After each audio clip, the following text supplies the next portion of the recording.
Alright. Alright. Once again, I would like to give all praise, honor, and glory unto Yahweh, Bahashem Yahushai, Bahashem Roka Kodash, double honors unto the apostles of Great Millstone, salutations unto the hopeful elect. So tonight I'll be doing a video continuing on to my first video that I did a few, I just uploaded it, showing you the environmental impact of mining and how they destroy the earth. So I'm going to play this video here. You know?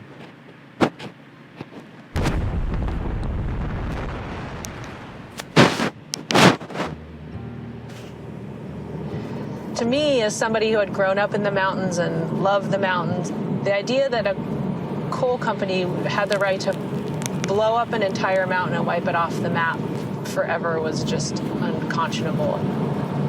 These places are not just sort of physically important to people, but they're spiritually important to people, and once they're gone forever.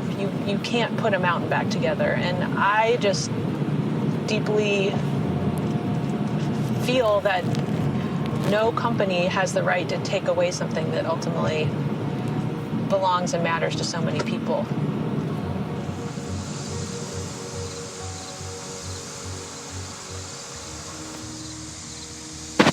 Just look across.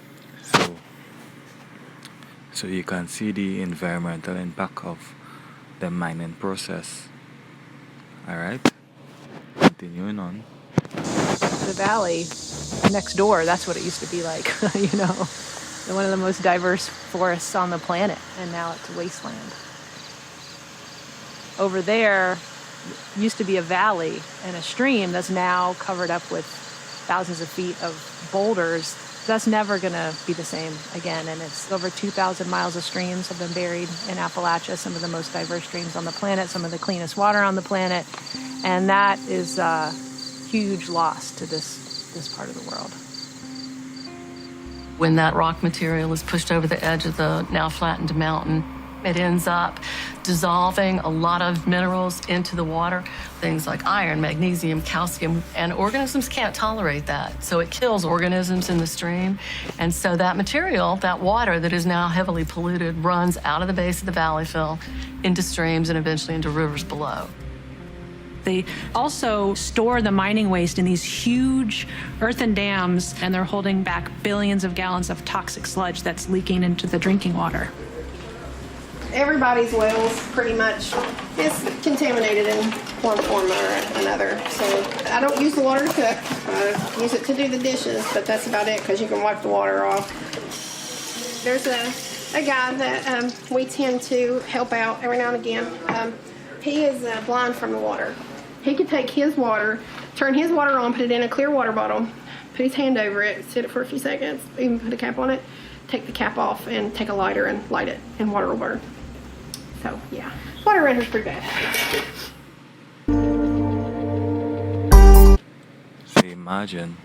So imagine their own people complaining, you understand?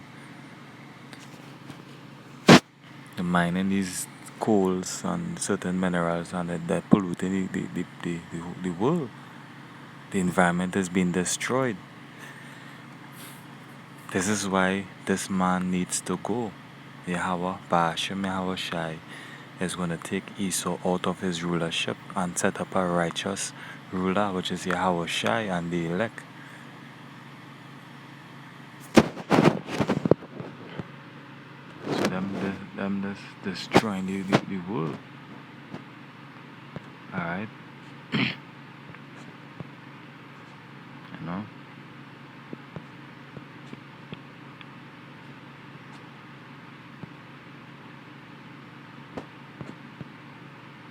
So all this mining thing, it's out of hand and it's out of control. You know, just blowing up mountains, destroying wildlife, polluting the waters.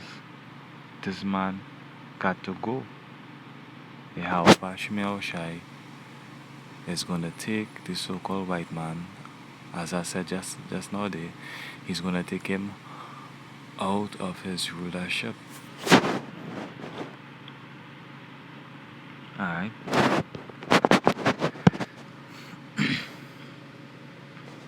This is Matthew 4 and 8. It says, again, the devil taketh him up into an exceeding high mountain, and showeth him all the kingdoms of the world, and the glory of them, and saith unto him, all these things will I give thee, if thou wilt fall down and worship me. So Yahushua saw this kingdom, alright?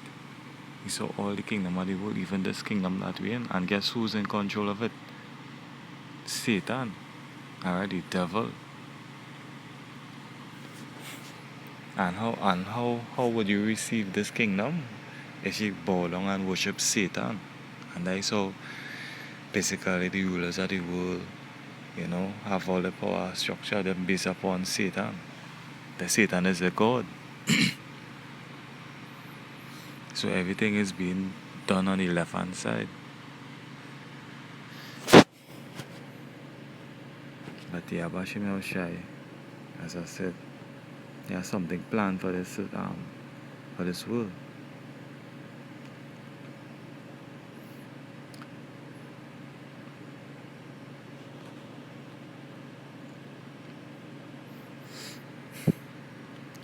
This is Psalms 110 and verse 5. Yahweh at thy right hand shall strike through kings in the day of his wrath. He shall judge among the heathen. He shall fill the places with the dead bodies. He shall wound the heads over many countries.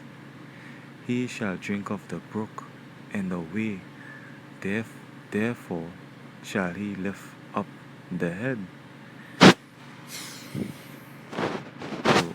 In that day, which speaks about the end of time that we are living in right now, Yahweh Bashim Yahushai, alright, he's gonna take down these different rulers. Let's look at like videos I now show the mining process. How they just don't care once they get what they want.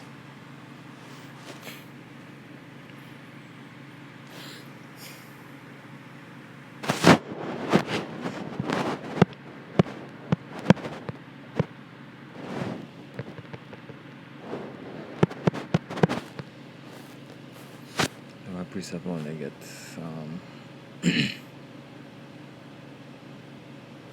this is Psalms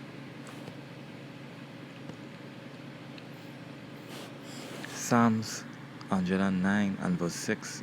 It says, set thou a wicked man over him, and let Satan stand at his right hand.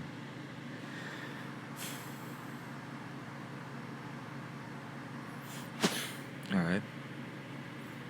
So Satan is the so-called white man right hand.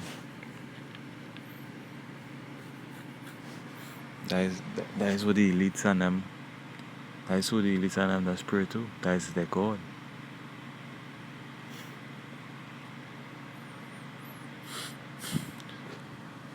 So we dependent on the Yahweh Bashim Yahushai for everything. Because that is our power. That is who we trust in, Yahweh Bashim Yahushai. And when Yahweh Bashim Yahushai set us up as rulers, hey, we're gonna have these other planets to go to. Alright? We will be traveling through so-called space. Alright, going to these different planets with all these different resources. Things that Esau could only dream about doing.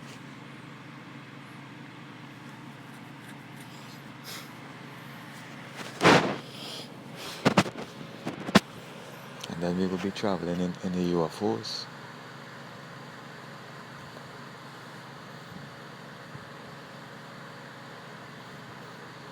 Basically, this world is basically primitive compared to our world that we're going to receive in the kingdom. This world is primitive.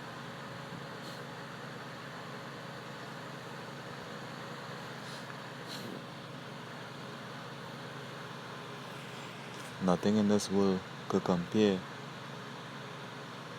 alright, to the world that is to come. Because in the next step in this world is Jacob's trouble. All right, World War III. All right, the stamp. You know, if you do receive that stamp, all right, you will be able to buy and sell. All right, for those who have understanding.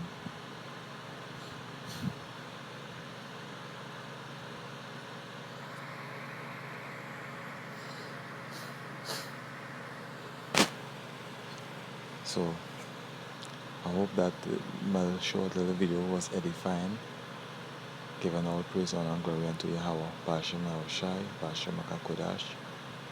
Alright, saying Shalom to the elect. Shalom.